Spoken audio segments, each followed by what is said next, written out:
Welcome back to the Go on the Match podcast. Today I'm joined by Paul John Dykes of the Celtic State of Mind, an award-winning Celtic podcast.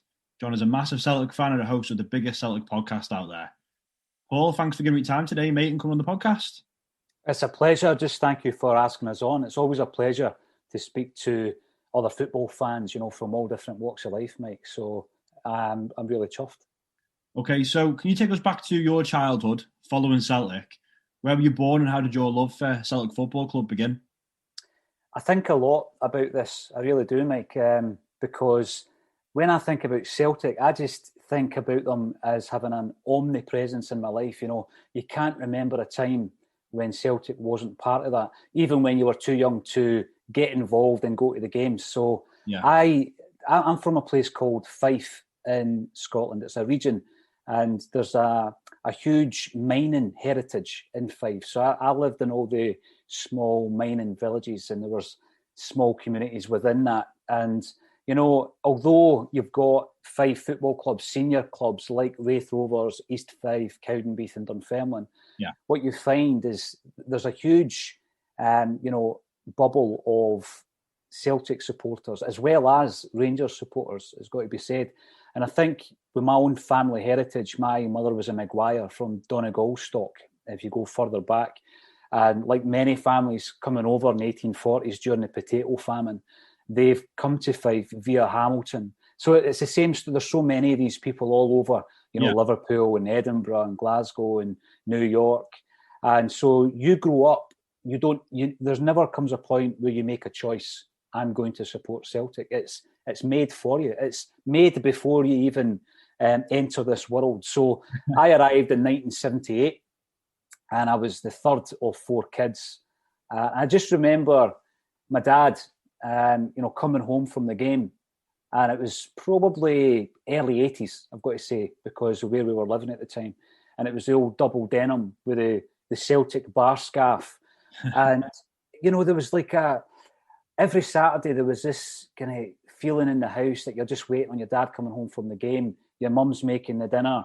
You can actually see, you can remember the results coming through in the old sports programmes on a Saturday, early evening. So I can remember talk about this young guy called Charlie Nicholas scoring all these goals for Celtic. And I knew my dad was there watching it. And then he would come home and there was a strange kind of dichotomy. It was, cigarettes, booze and chewing gum to try and kill the smell. But you know what? Looking back, he deserved all that because that was his only really outlet from... He was a pitman, my dad. He worked down the pits. So him and his mates and my mum's cousins and brothers and uncles, they all used to go in the same bus. Right. And there was an excitement. There was just, waiting for him to come home and then fill your head full of stories about going to the games, going to the match, of course. And he always brought home this programme that was in his inside pocket. So that was my first memories of Celtic. It was just always there. And I was, it's become a bit of a cliche, but I was born into that way of life. Yeah. I suppose if he was coming home telling you all the stories, you were probably sitting there thinking, I can't wait to get those stories for myself as well when I grow up. Definitely. There's this thing, obviously, and I get it now from my own wee boy, whereby, your dad's your superhero. He just looks massive and he looks like, nothing could touch him. And so from a very young age, you want to be part of that. And he's coming home and you think, your ambition at that age is to come home having had a few jars and smoking with your mates. All of that came later. I don't smoke, obviously. But you wanted to go to the games and you wanted to be part of what I now understand was a community of Celtic supporters. Many like-minded people, all for this common cause. And, people who are not into football won't get it. But I could probably tell that story to any football fan and they'll get it, regardless of your colours and your beliefs, 100%. So have you got any memories from the first match you went to and going to Celtic Park for the first time? I do, because looking back, I'd wanted to go for a long time before, he finally repented and allowed me to go, because I didn't understand at the time. But obviously working down the pit, it was tough. It was tough going. They were working overtime. They were, and at that time, they're basically bringing home the bacon, because the mother would be staying at home looking after the 3 and then 4 kids as it became. And this was his outlet. So he didn't want a young guy like me slowing him down, because he was going for a few pints with his mates, But eventually what happened was in 1987, I finally went. And again, this whole community thing. So I was there with my brother and my cousins and my uncles. We were all there. And strangely enough, my dad wasn't there, because by that time, because he was a pitman, he had gone abroad to find other work after the miners' strike. Okay. And so he was working abroad at this stage. And my uncle took me, and it was Celtic versus Liverpool. And it was the Tommy Burns testimonial, 1987. So I've always had an affinity with Liverpool. I've always, if someone says to me, who's your English team? I would always say Liverpool. Probably simply because of my memory of my first game. Yeah. But since then, I've learned so much about the club. And again, there is so many similarities between the clubs and the cities. So I've got great fond memories of that game. And of course, it was for the late, great Tommy Burns as well, who was a figure who popped up throughout my Celtic supporting life. And I was hooked. Now, my brother might tell you he was hooked, but I remember he wasn't that up for it, because back then it was the old Celtic Park. Probably not dilapidated as such, but it was certainly nothing like what it is now, where you go to the game and it's a real experience, and it's a lot more comfortable now than it was. I loved it from the first moment I went in. It's like you see the videos sometimes, and it's probably guys like you and me, and they take their kids along for the first time, they film it on their phones. I can imagine what that felt like, because you can feel the atmosphere, as soon as you go in. And you remember daft wee things like smells and all that kind of stuff. You spend half the game watching the supporters as well as the action on the pitch. Yeah. But again, just the green and white hoops, seeing them in wonderful Technicolor, but playing the great Liverpool team, because again, that brilliant kit. King Kenny was the player manager at that stage. He came on as a substitute that day. John Barnes, Peter Beardsley. Liverpool had a great side as well. So yeah, great fond memories. And that was the pre-season before our centenary year. So it was a great time to start going to the games. So obviously, before COVID happened, what would a standard match look like for yourself now? Because I've always said I want to go up to Celtic Park and experience it, but I've never got around to doing it. So what would a standard match look like for yourself now? And what the people that are listening that haven't been to Celtic Park, what could they expect in and around the ground for maybe away fans going there? Well, what I would say is I had the real pleasure of bringing over a couple of St. Pauli fans a few years ago. So in answering your question, I had to plan, the experience, because it's something, do you ever take it for granted? Maybe not. But, it becomes the norm. It becomes the routine. So I started thinking, right, what is this Celtic Park experience? So these 2 St. Pauli fans came over. So you go to I travel from outside Glasgow. I'm from Fife, as I say. So you travel through, and I used to go through in supporters' buses. I've spent time on 3 supporters' buses through the years. But, in my adult life, I've always taken the car. But what I wanted to do was take them down to the Gallagate. Now, the Gallagate is where the Celtic bars are situated. If you're a music fan, you'll have heard of the Glasgow Barrowlands, which is a brilliant music venue, kind of world-renowned venue down there. Yeah. Right next door to the Barrowlands, until fairly recently, was a wee boozer called the Baird's Bar, and it was a Celtic pub. And I think within the area, within the Gallagate, it was the original kind of Celtic pub. There's loads of them now. There's loads of pubs, and there's loads of kind of trendy Celtic Irish bars and that. Yeah. But the Baird's was authentic. I mean, the memorabilia on the walls was nicotine stained. There was always a band in the corner playing. So I took, and by the way, when the bands were playing at the bars, the Pogues or Primal Scream or all these Celtic supporting bands, they would always pop into the Baird's for a pint as well, and rub shoulders with Celtic fans. So you go down the Gallagate, then you can walk up to the stadium from there. So you can go in and you're basically amongst the Celtic fans pre-match. The stadium now is a completely different beast to what it was when I started going. So you've got what we call the Celtic Way, which is basically a pathway where, you know, the buses can drive up the Celtic Way to the front entrance at Celtic Park. So on a European night and you're playing maybe Barcelona, PSG, the fans are there because they want to see, as well as our own players, they want to see the opposition arriving and all that kind of stuff. And then you can actually go to Celtic Park now and spend a bit of time outside the ground before you go in. And it's incredible because you meet so many people that they're only associates through Celtic. You don't work with them, you don't live near them, but you can go to Celtic Park and there's pockets of people that you know and you've got to know through the years. The only thing missing for me, and it's something I've suggested to the club, is there should be live music outside as well. You know, we've got a nice wee area. I think Man City might do it.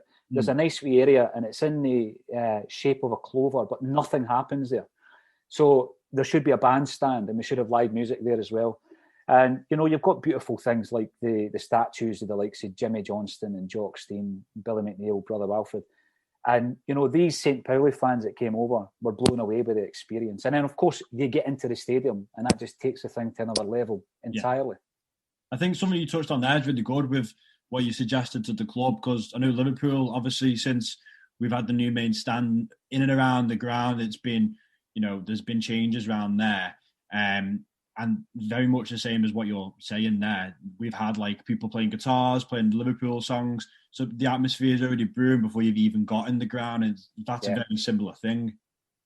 I think, you know, football and music goes hand in hand. When you think about Liverpool, you think about the amazing football players that they've produced, the teams that they've produced, but also you think about the music, don't you? I mean, the obvious ones from the Beatles and all that, right through to the modern day, and you know, the Laz and Shaq and Echo and the Bunnymen and all these guys. Liverpool have got that, they really do, and I think Glasgow's got it as well. So I'm surprised that we've not cottoned onto that, and I'm hoping that someday we do, when we're allowed to rub shoulders with each other and be part of that community again. So I can imagine you've done your fair share of away days as well, going to different grounds in the SPL. Have you got any ones that you particularly enjoy going to?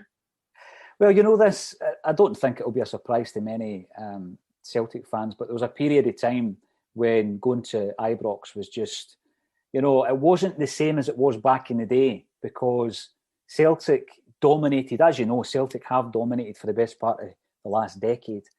And, you know, people from outside the game maybe look inside Scottish football and say, well, there's no competition. It's better when there's a challenge from the other side of Glasgow and all this kind of stuff. And yes, you know, when you're going toe-to-toe with a great Rangers side, as we have done over the years, brilliant. But there's a different element when you're going and you're actually, you know, you're having a discussion with your mates and you're saying, will it be 4-0? Will it be 5-0? And that was the state of play for 3 or 4 years going to Ibrox. So those memories, being in the Broomlawn stand, were quite incredible, because it was almost as if you were taking over the stadium. The noise that Celtic made in that stadium was quite astonishing. But unfortunately, in the last couple of seasons, that's all changed because they've reduced the ticket allocation. And for me, they've actually ruined the atmosphere, which is a massive element of that rivalry and those games, which, you know, it's created a reputation, a global reputation for being one of the best derbies in the world. But you take away the fans from that, and it takes a huge element of that rivalry and that, you know, the whole derby, you know, that goes right across the water, it goes to America, it goes to people know about Celtic v Rangers, but for reasons known only to the Rangers board, they stopped that and they actually took our allocation right down to the bare minimum, which is a shame. It really is a shame. Like you say, that's a great away day, a fantastic away day. Like you say, with the Old Firm, I've got to admit myself, I won't tune into, you know, Hearts v Aberdeen, but when the Old Firm's on, you know the date and the time that it's on, and you'll tune into Sky Sports. And like you say, why is that they took the allocation away? Do you think it's to take away from the intimidation on and give something to the players on the pitch that they haven't got that raw atmosphere there?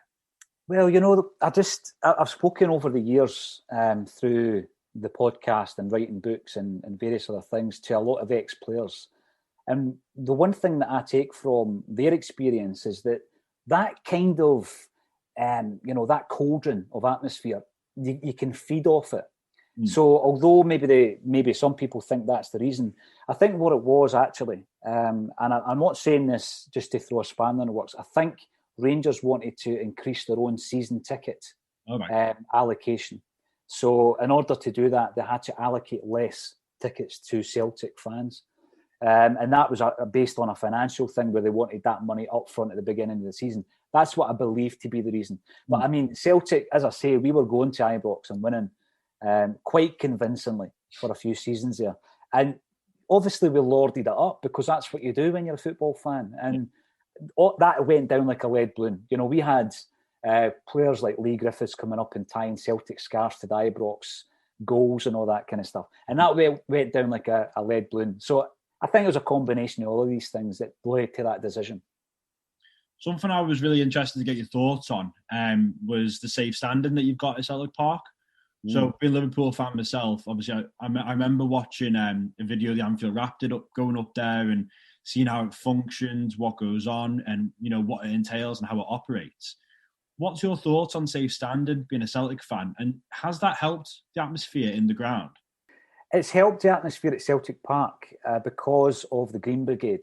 And again, the Green Brigade are a massive part of that Celtic Park experience, not just for tourist-style fans who might come over for the experience, but day-to-day, week-to-week fans like myself. I mean, the Green Brigade have injected a real chorus to the Celtic Stadium. I think what happened when we came back to Celtic Park after it was redeveloped, you know, there was always this concern because you got used to what the atmosphere was like and you were fed tales all the way through your youth as to what it was like in the 60s and 70s. And there was a fear that we were going to lose a bit of that. Yeah. But then, you know, on a European night, on a big night like that, or against Rangers, the atmosphere at Celtic Park is absolutely astonishing. Yeah. But in other games, you know, before, prior to the Green Brigade getting organised, in other games, it could be a bit of a morgue. I'm going to be honest with you. If you were playing St Mirren on a Wednesday night, and, you know, I don't think the atmosphere was the same. So there was a prelude to the Green Brigade, which was the Jungle Boys, and basically the whole idea of that was to inject atmosphere back into the stadium. But the Green Brigade, what they've done is they've injected that and more, and it was through consultation with the group and through supporters groups like the Celtic Trust as well that we pushed as a fan base for a safe standing.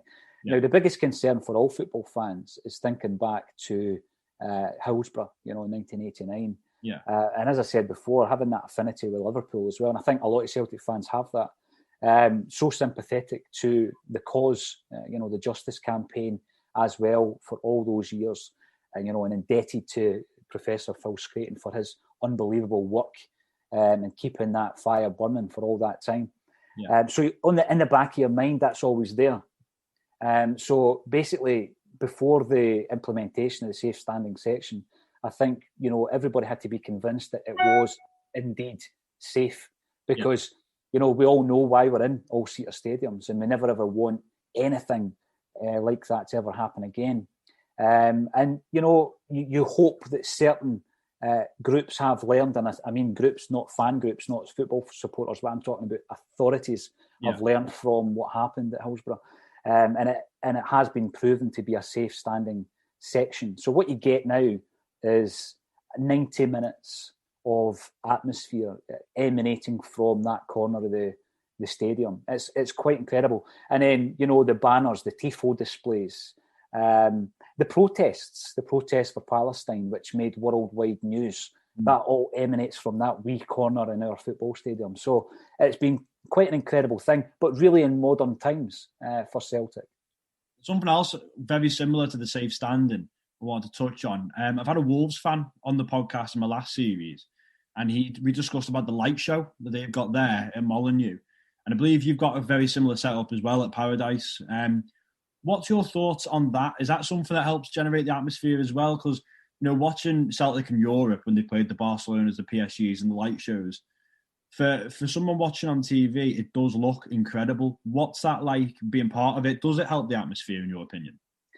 Well, it was an interesting one when it was introduced, the disco lights, because as a fan base, I think we kind of looked at that and thought we don't really need any assistance. We're doing okay. We're raising the roof as it is.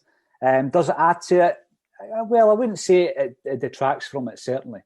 I think what we need to be aware of is, getting into the realms of it becoming almost like WWF wrestling back in the day and trying to make something box office, which is already box office. We need to be aware of that natural raw passion that you get on a European night at Celtic Park. Be careful, don't tamper with it too much because it's already there. Don't try and fix it, Yeah, don't fix something unless it's broken. And like you say, Celtic, one of those clubs, very iconic for their atmosphere. You make a good point there that you don't want to tamper with it too much because then it seemed to be not as iconic and he hasn't got the original sort of club that you have there.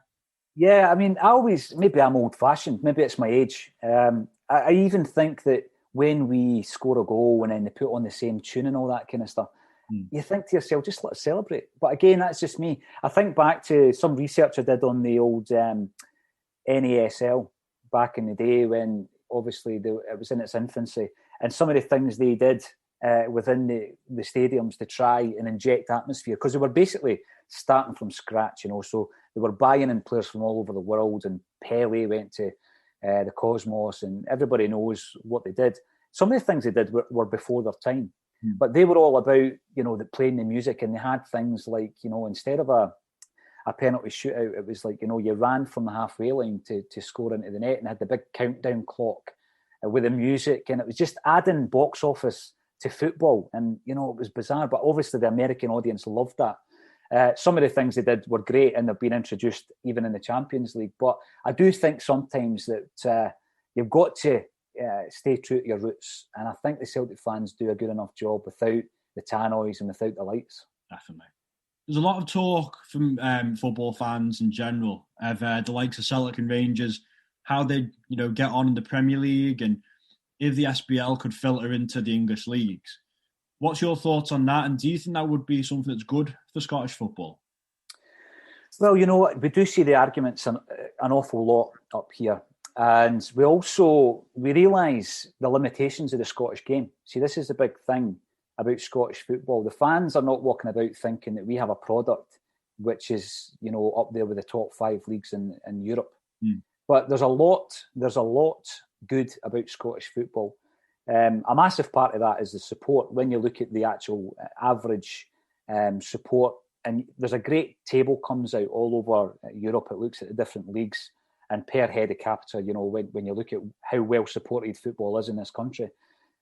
So there's lots that we bring to the table, and there's lots that we can learn from other big nations. Now, this question about Celtic and or Rangers playing in the English League, I think it was viable some time ago. And again, this is just through interviewing quite a lot of people and figures who were involved.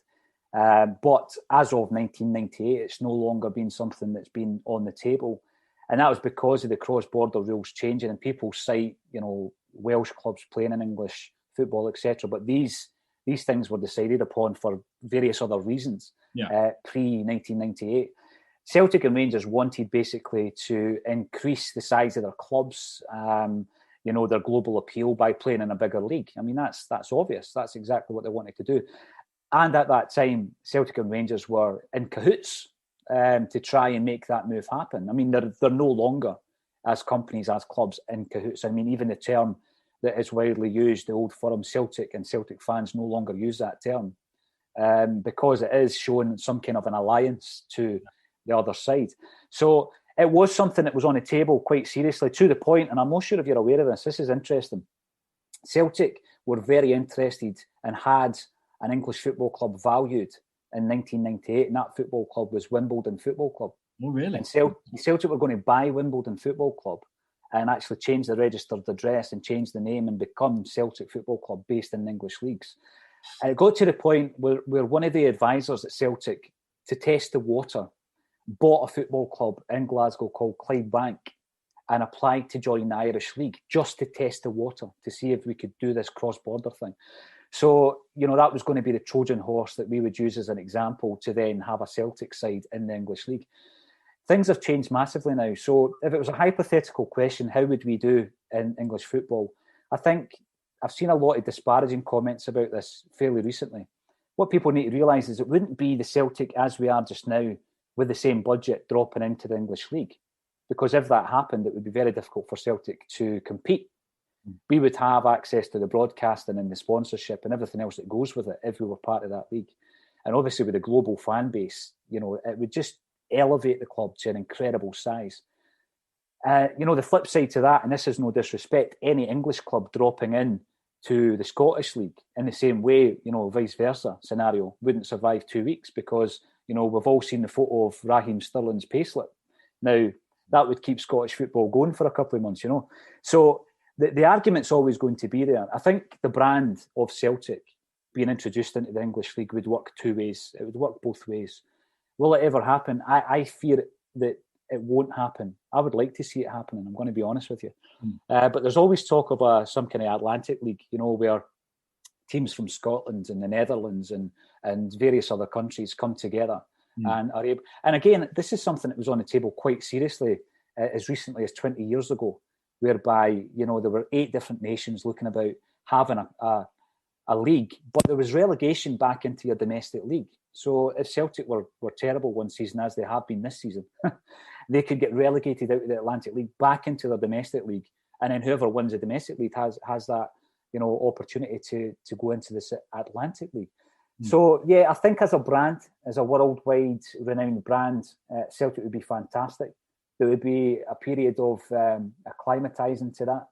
But then what would other English clubs think? You've got clubs there who would basically think you're jumping the queue. You've got to start at the bottom. There's a pyramid system. You've got to work through that. Will it ever happen in my lifetime? I think since the pandemic, all bets are off. Who knows what the future holds? I think it depends who you support in the English leagues, to be honest. I think, talking from myself as a Liverpool fan, I would love to go up to Celtic Park and I'd love for the Celtic fans to come to Anfield. But then you probably look at other teams, maybe your Tottenhams, your Evertons of the world. They're probably looking at it thinking, well, Celtic or Rangers are maybe going to nick one of our European spots. That's probably the talking point, isn't it? Yeah, absolutely. And we get the same thing here in Scotland, actually, on a much smaller scale, because Celtic, for quite a few years now, have been going around and reviewing this idea of having a reserve team, a Colts team within the pyramid. And I know that they do it in Spain and various other countries. Celtic first applied to do it, believe it or not, in 1968. So they were quite ahead of their time back then. But they've been trying to push for it over the last few seasons. But what you get from the Scottish pyramid are teams even in the 6th and the 7th tier saying, well, where are they going to be? Because they shouldn't leapfrog us. And I can understand that argument, So, yeah, it's one of these debates. It'll come down to money. It'll come down to sponsorship, broadcasting rights. It always does, doesn't it? It's obviously a massive rivalry up in Scotland with Rangers. Something I was keen to get your opinion on was, when they obviously left the SPL and went down the divisions, as a Celtic fan, did you prefer them not being in the league and prefer them not having that competitiveness? Or did you miss them? It's a double-edged question. And I'll tell you what, I'm going to be totally honest with you, Mike. Yeah. That rivalry, again, as well as supporting Celtic, that rivalry has always been there, So when you get into supporting Celtic, the first thing you want to then do is go to your first derby. You want to go to that game. You've heard all about it. And my dad was reluctant to take me. Eventually, he did take me. And, it's vivid in my mind, that particular day. And it's something that has to be seen to be believed. And that's why I think it's a shame that the fan base has been, decimated before the pandemic in the away games. So what happened in 2012, and again, this might be something that, it consumed us for so long as football fans that maybe outside of Scotland, it's not as important to a lot of people. The Rangers Football Club, as we knew it, were terribly run. Now, the one thing I would say to that is there are loads of people out there who just think that you're a Celtic fan, which means you hate every Rangers fan and all this kind of stuff. Most of the people I know went to school with Rangers fans. Yeah. They have associated and worked with Rangers fans. And, you do find that a lot of them have got the exact same kind of passion for their club as you do for your club. Yeah. But the problem is obviously the sectarian element and the bigotry which exists within the Glasgow Derby and the two rivals. And everybody knows, generally what that's all about.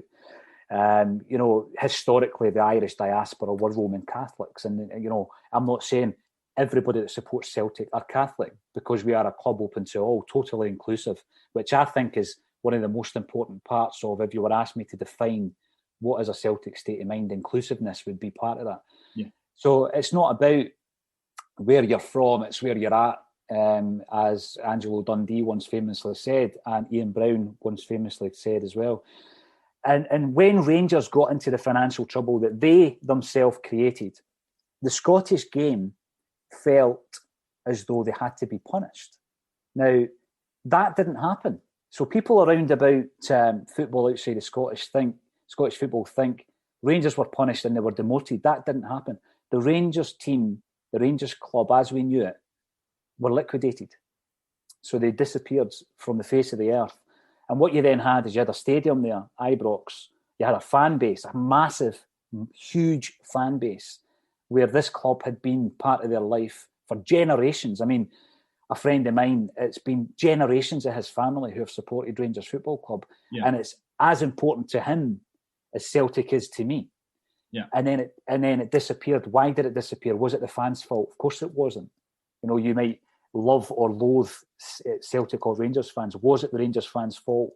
No, of course it wasn't. People say that the Rangers fans just went with the flow. You tell me if your team was going out and signing Paul Gascoigne and Brian Laudrup and Basil Bowley and, later on Tori Andre Flo for 12 million, Andre Kanchelskis, and the list is endless, by the way. At one point, would you turn around and say, where's all this money coming from? Or would you just enjoy the success? I'm being totally brutally honest here. It's easy for me to say, you should have known that something was afoot. Something was terribly afoot because they weren't paying their tax. Not only that, they were setting up schemes to avoid paying tax. And they were paying players on side letters more money than they would be able to afford to play them. So we were in a situation we didn't know at the time. Rangers were buying the German international goalkeeper, Bodo Illner. Stefan Klos. So they buy Stefan Klos and they pay him more money than what David Beckham was getting paid at that time. Now, no club in Scotland can afford that. So they found a way to afford it. And it obviously that resulted in their downfall. Right. So I'm not here to dance on their grave, because I always looked at the situation and said, there's Ibrox, it's still there. There's a fan base. They're still wearing a blue jersey. They still have a Rangers badge on it. But Celtic fans do not recognise, a huge amount of Celtic fans do not recognise them as the same club. So that is probably something that's a microcosm of Scottish football that, people down in England don't care about it, or maybe elsewhere they don't care unless you've got a vested interest in Celtic or Rangers. So when they disappeared, what you do as a Celtic fan is, as a football fan, you know that there's going to be a Phoenix club. You know that that's going to happen. It's happened in the past. And Rangers were such a huge institution that was always going to happen. It wasn't going to be a case whereby they never ever came back. Yeah. There was never going to be a club playing out the Ibrox called Rangers and the fan base was just going to go and start supporting Queen's Park. That was never going to happen. So we knew that was going to happen, absolutely. So after that, and by the way, I'm talking for myself because I know loads of Celtic fans disagree with that. After that initial couple of seasons where they're not there, you're then looking at the situation whereby you think, right, we beat Barcelona in 2012, right? You want to push on from that. You want to progress in Europe. You want to get stronger. And the only way you can get stronger is by having a challenge. Yeah. Now, if you look at the 9 in a row, I'm not going to take anything away from that. It's an incredible achievement, right? But some of these seasons, were we really challenged? Were we challenged? And if we were challenged, we had the financial ability to go out in January and buy a few players just to make it all a wee bit better.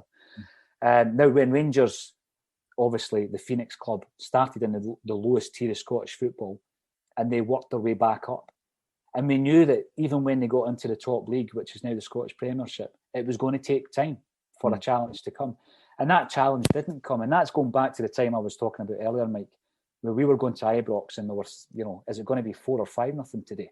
Because they were shambolically ran. That was the situation as it was.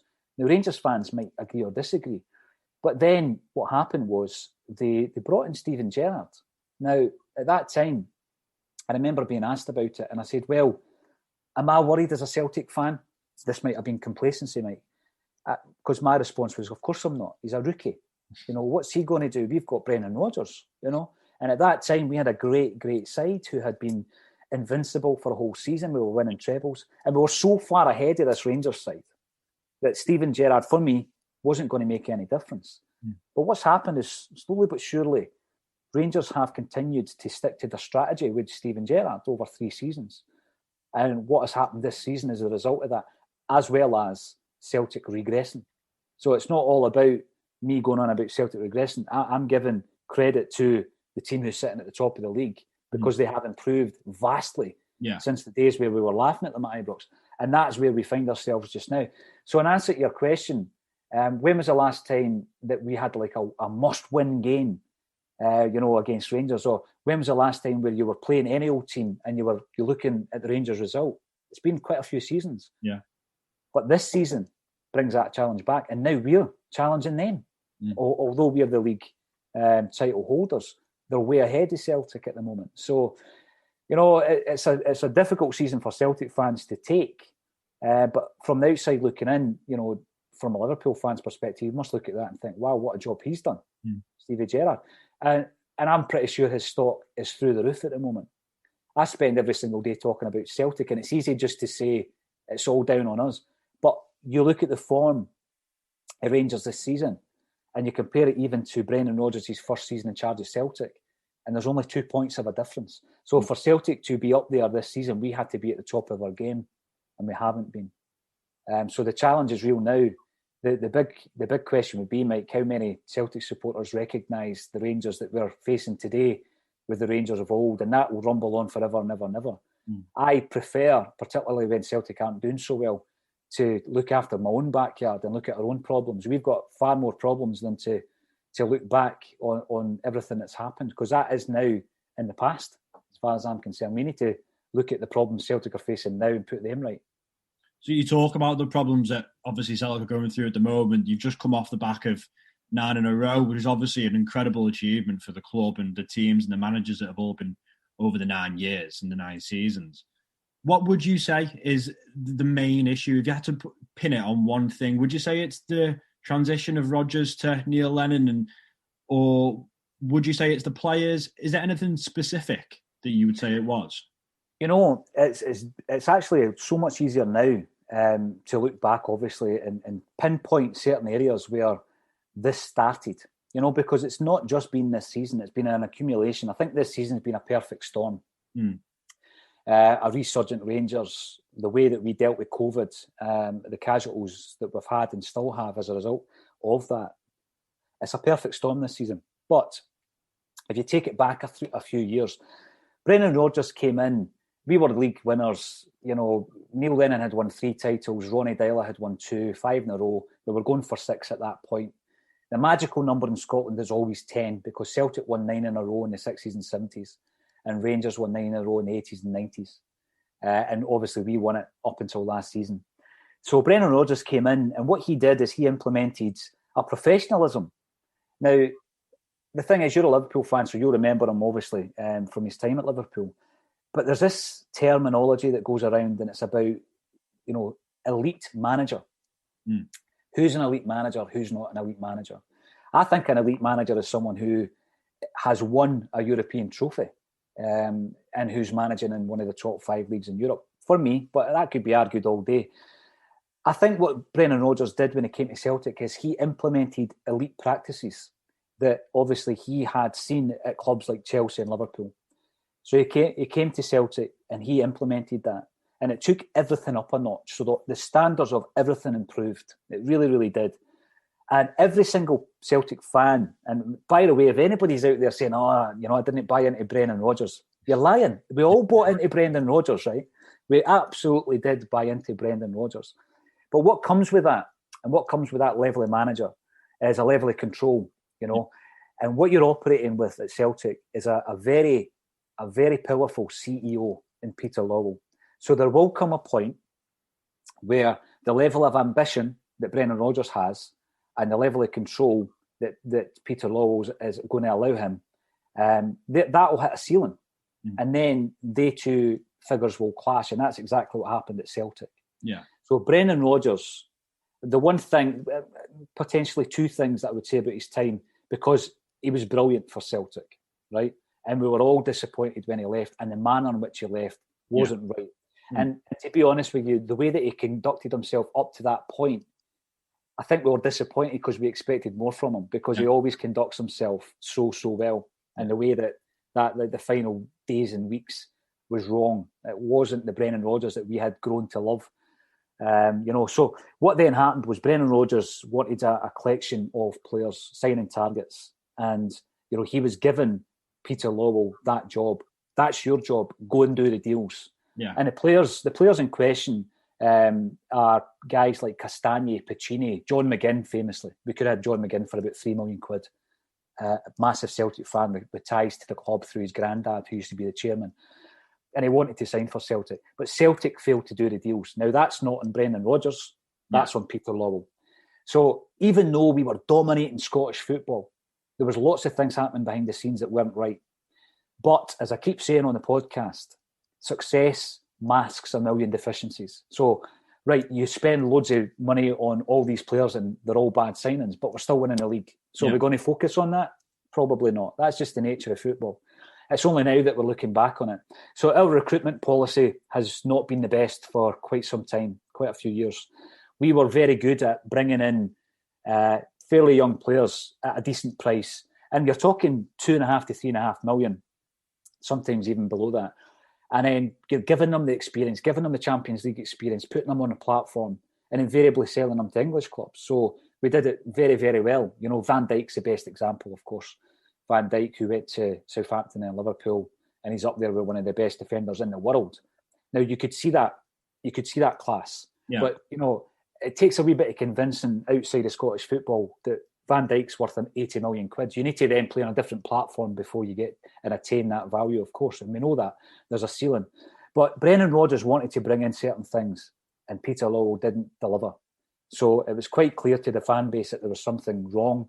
Brendan Rodgers then tried to make a move. There was a big money offer in the Chinese Super League, and he started saying to certain players, Moussa Dembele, who at the time was our star player, that, we're going to take you to this club. So he was doing a lot of things that just weren't right. Yeah.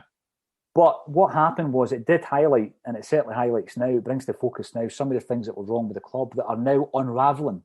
So if you go for 3 or 4 seasons where you don't find your Moussa Dembele, you don't find another Edouard or a Van Dijk or a Wanyama, and all you're left with is signings like Patrick Klamala, or guys that are not actually doing it for you. It only takes 3 or 4 very, very good windows and 3 or 4 very, very bad windows for your challenger to catch up somewhat. So that's one element of it. There's been a bit of, for me, complacency for the Celtic board not to take seriously the challenge that Rangers were making last season before the pandemic hit us first time round. And then it's come to roost. So, outside Scottish football, they might be looking at Celtic and saying they've just been knocked out of a cup and the Celtic fans are protesting outside the stadium. What's that all about? They've just won quadruple trebles and all that kind of stuff. But the backstory is much deeper than that. There's been a lot of unhappy fans for some time. There is also a huge amount of fans that whilst they're winning, we won't question anything. So, yeah, it has unravelled spectacularly this season. Neil Lennon is not anywhere near the standard of manager that we had in Brendan Rodgers. The culture of the club has changed since Brendan Rodgers left. A lot of the things that he's implemented are no longer there, and we're seeing it all coming to fruition. We've got a team that doesn't seem to have any kind of game plan. We've got a management team who can't change the game in match, and it's all coming to fruition. So I think Celtic as a board thought, we'll just throw some money at this in the summer and it'll be fine. So we buy a striker from West Ham for £5 million. We bring Shane Duffy up. The loan deal costs us a few million. We spend £5 million on a goalkeeper who's a Greek internationalist. The only signing that has really been worth it has been David Turnbull, who was a guy that was playing for Motherwell. So we spent all this money and the vast majority of the signings have been flops. So you think you're enhancing the squad by keeping your best players and bringing in another half a dozen players, but you're keeping unhappy players at the team. Because Edouard's been wanting to move for a while. Christie wants a move. AC Milan are interested. Anaya Olivier and Cham wants to move back to France. We kept them all thinking we're on the charge for the league, but it's actually created a bit of a split within Celtic. So, yeah, perfect storm, and quite frankly, we've blown it. We've absolutely blown it this season. You produce content yourself through Celtic State of Mind, the podcast. How did you get into setting that up, and is that something that you've always wanted to do? Well, I used to listen to the Anfield Rap. I listened to that a lot, just even when I was out running and stuff like that. And I loved what the guys did. I really, really loved seeing it growing. But I had no intention of doing anything like that because I was concentrating on my writing back then. Okay. And I have written 4 books on Celtic.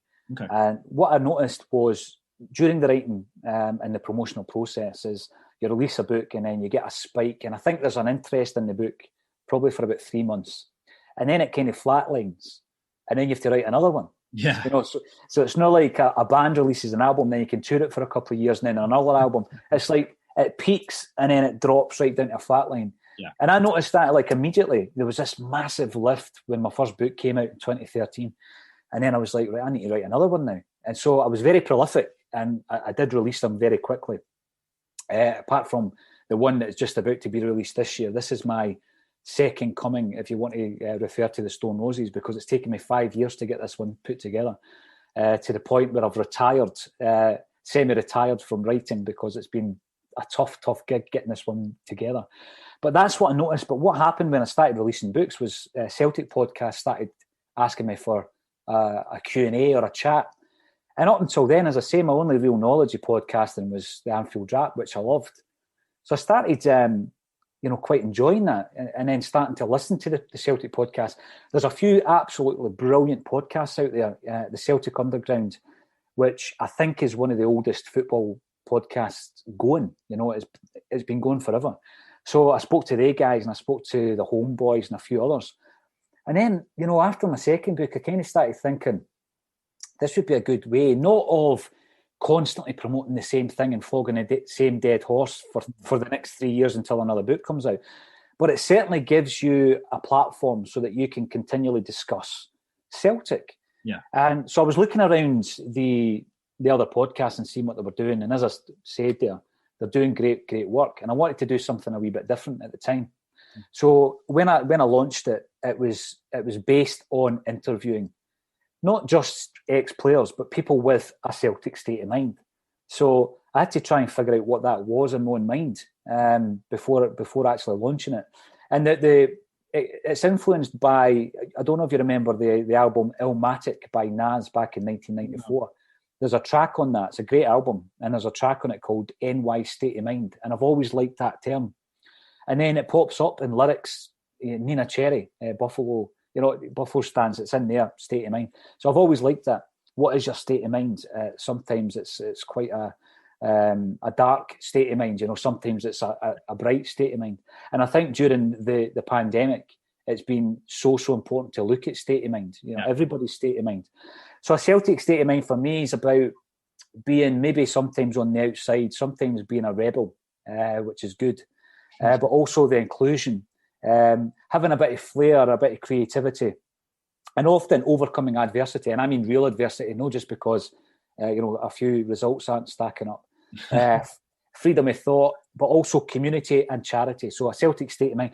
So I started speaking to people from all walks of life, from normal supporters to guys that were in bands, to ex-players. And, I've interviewed Neil Lennon, John Barnes, Ronnie Dyler, Kenny Dalglish, James Allen out of Las Vegas, Saul Davis out of the band James, and it goes on and on and on, and people from literature and film, and that was what it was. It was a once a week podcast, and what I did to try and get the levels and the production and all that as good as it could be, I basically financed it by booking into a recording studio once a month, getting 4 guests in on that day, and then putting out their podcast once a week until the next session. I did that for ages, and I really, really enjoyed it.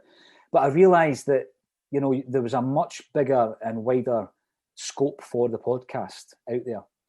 So I decided that we had to try and do that. Yeah. And the idea was to have a daily bulletin. I thought it was going to be a 10-minute bulletin. I really did, like a news bulletin, right? Yeah. But the way that that's developed is we go out every single day and it's live and it's interactive. So we don't get people currently dialing in or phoning in, but we have a team of contributors that's 11 strong. And then we get the comments coming in, and they're all fed in from social media. Yeah. So they come in from Twitter and Facebook and YouTube. So, we've gone out on a single day, we've gone out to up to 91,000 of an audience in one day. Now, to compare that to where we were, let's say, in January 2019, our monthly audience was 8,500. That's incredible. And then one day, at the beginning of this week, because obviously Celtic aren't doing so well, so people want to talk about it. On one day, we went out to over 91,000. That's incredible. Fans, which is tremendous. And I love the fact that people can come on and give you a view that slowly but surely changes your view as well. And it's all about that. It's about debate, and it's not about what I think. Yeah, and my view can get changed, and hopefully sometimes my view can change other people's views. So this year, it was only since August that we started doing that. But since I've done it, as I say, inspired by the likes of the Anfield Drap, that's where we are now. The Celtic State of Mind, hopefully, is going to continue to grow. So finally, the podcast is centered around Go in the Match. So with every podcast we're doing, I want to end by asking, what are your top 3 favourite matches you've either been to or seen? Now, the first one, will I go 3-2-1? So the top one will be at the top. Okay. Yeah? The top 3 games that I've been to, the best game I've ever been to was probably the worst game of football I've been to, right? But because of the result and because of what it meant, it was very, very important. Okay. So if I go to number 1, people who support Celtic will think, wow, that cannot be better than number 3. We've won a quadruple treble, which is astonishing. And unfortunately, we couldn't be at the game that clinched the quadruple treble against Hearts because of everything that's going on. But the other three trebles, they were clinched in Scottish Cup finals. So you've got Aberdeen, which was an invincible treble. You've got Motherwell, which was the double treble. And then you've got Hearts, which was the treble. Now, I was sitting next at the treble. I know a lot of people will say Aberdeen was the greatest because it was written in the stars. And Tommy Rodgers scored in the last minute. And just as he scored, there was a bolt of lightning. You couldn't make it up. Really? There's a quote saying that Celtic's a fairy tale club, and sometimes you believe it. This time it's quite a dark fairy tale this season. Tommy Rodgers scores and we win a quadruple. We win a treble, an invincible treble. Nobody beat us in the whole season. Absolutely astonishing. So I'm not going to go for that. I'm going to go for the treble because of my experience of the game. And I'm sitting next to an old guy who had been at the 3 Celtic European finals, 1967, 1970, 2003. He'd been at all the 3 games. And he was in tears when we won the treble that day. He was crying. He was such an old kind of invalid that he couldn't even stand up. He couldn't stand up. He's sitting there with his walking stick, and you're thinking, wow, I'm experiencing history here that I will never see again. And obviously we went one better and won a quadruple treble, but I can't include any of that because a lot of that was kind of sullied by the world events. Yeah. But that would certainly be in there. And I'm going to put it in. I'm going to slot it in at number 3. I'm going to slot it in at number 3. Now, there was a point in my life where I never ever thought Celtic would reach a European final, but we did. Alas, we did. I wasn't at the final for reasons that are very regrettable, but I wasn't at the final. But in the lead up to that game against Porto, we beat Liverpool, and we beat Liverpool at home. And there was a rendition of "You'll Never Walk Alone." Now, going back to some of the things we've spoken about and about atmosphere at grounds, there are some things that if you could bottle it, you would. Even the video content wouldn't do it justice. It was just 2 sets of fans with a kind of shared ethos, I guess, a shared ideology. There's a lot that goes through the history of Liverpool and Celtic. I mean, you go back, actually, this is interesting for me. The relationship wasn't always good because in '66, Liverpool beat Celtic in the European Cup Winners' Cup semi-final. And the final was to be played in Glasgow, and Liverpool faced Borussia Dortmund. But Liverpool beat us, and down at Anfield, Bobby Lennox scored a goal that was chopped off for offside, and it was never offside. Now, I'm not that old. I wasn't at that game. But what happened was the Celtic fans were so incensed at the decision that at the end of the game they started throwing beer bottles from behind the goals, right? And one of the beer bottles hit one of the ball boys on the head and knocked him out. He was concussed. And in actual fact, he was in a coma. So there was a lot of kind of bad blood at that stage, and the Celtic fans were appalled at this. So when Liverpool came up to Glasgow to play in the final against Borussia Dortmund, they were met by Celtic fans at the train station. And that's where the friendship, I think, began, because we were sorry at this terrible act down at Anfield. But thankfully, the young kid pulled through and he recovered. But it just shows you that the relationship wasn't always as good as it became. And then, of course, you had the relationship with Steen and Shankly. You robbed us when you took Kenny Dalglish for 440 grand.